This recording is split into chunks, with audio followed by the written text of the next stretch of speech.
Loan भी NPA में हो जाएगा। MD is, that's why I'm telling you, MD is not about MD, it is for me also. How you can allow a gold loan to become stressed? How it can become NPA when the whole of the asset is in your pocket? Why you cannot renew it 4 days before, 5 days before? Then that boy was telling me, sir, customer is not coming, borrower is not coming. How I can remove, I can open the pocket?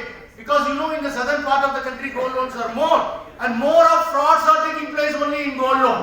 Mind well. Because appraisal is after all an outsider. That's why we oppose outsourcing. We oppose outsiders because they don't have any loyalty. They bring in some customers, put in some fake jewels and raises the loan. Branch manager is not able to visualize whether it is a genuine jewel or a fake jewel. So I told why you cannot renew this packet? Because 15 lakhs housing loan is going to become NPA. Why you cannot? Sir, you just see. 7वीं त्रैवार्षिक अधिवेशन लखनऊ में हम संचालित कर रहे हैं।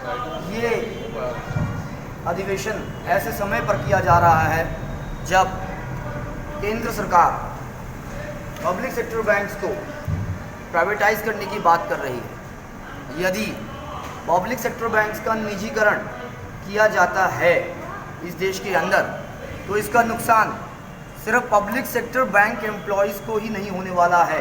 इस देश की जनता जिसको पब्लिक सेक्टर बैंक्स ने आज तक पोषित फलित किया है, जब आप ICICI bank, axis bank, HDFC bank, Kotak Mahindra bank में खाता खुलवाने के लिए जाते हैं तो वहाँ पर मिनिमम बैलेंस की रिक्वायरमेंट 15,000 25,000 होती है।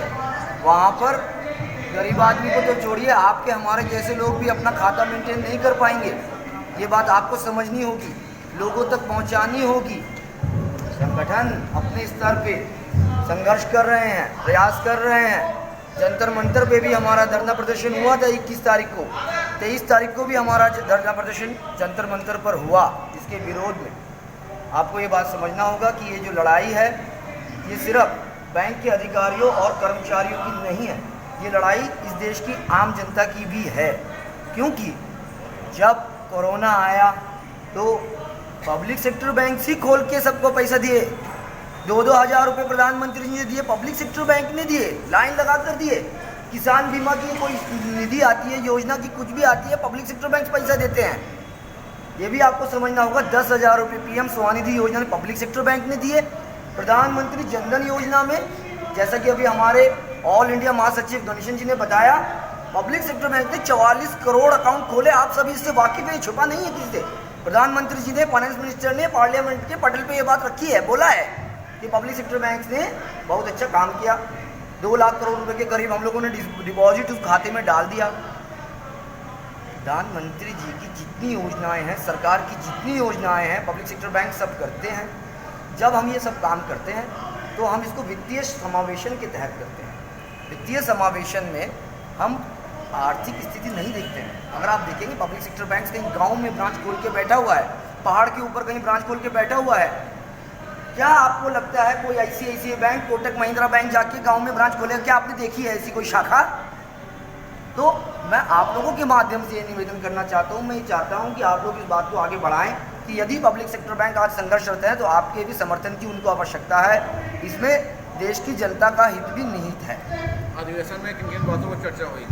देखिए, अधिवेशन में अभी हमारे जो भारतीय स्तर के नेता हैं, जिन्होंने कि जो हमारा बैंकर्स का जो सेटलमेंट होता है सरकार के साथ, उसमें हस्ताक्षर किया हुआ है, कॉमरेड DS गणेशन हमारे ऑल इंडिया के महासचिव हैं और सचिव हैं all India bankers officers association के। वो अभी सम्मेलन में जो एड्रेस कर रहे हैं वो बता रहे हैं कि क्या क्या खतरे हमारे दरवाजे पे खड़े हुए हैं।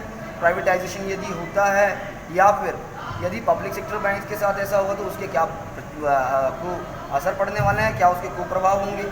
दूसरा, क्योंकि हमारा जो संगठन है वो हमेशा जनता के हितों के लिए अग्रसर रहता है। कभी कहीं पर बाढ़ आती है, कभी कहीं पर सूखा पड़ता है, ऐसी कोई भी कैलामिटी या कोई भी चीज़ होता है, हमारा संगठन वहाँ पर काम करता है।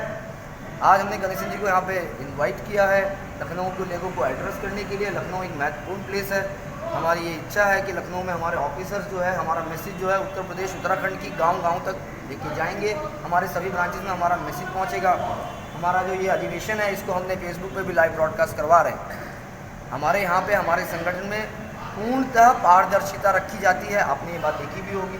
हमारी ये इच्छा है कि लोग जो है डिसिप्लिन के साथ बैंक के अंदर काम करें। गणेश जी ने अभी हमारे बोला कि यदि पब्लिक सेक्टर बैंक्स के लोगों को ईमानदारी के साथ है ना काम करना है, जनता की सेवा करनी है, यही हमारा ड्यूटी है और हम अपने दायित्वों के प्रति सजग हैं और हम उसको आगे लेके जाएंगे। इस अधिवेशन के माध्यम से हम अपने लोगों को जुझारूता और ये हम उनको मैसेज पास करेंगे कि वो लोग इसके लिए आगे बढ़ें, आगे काम करें।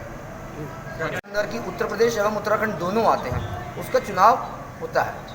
मैं पिछले जो हमारा अधिवेशन हुआ था उसमें मुझे महासचिव चुना गया था।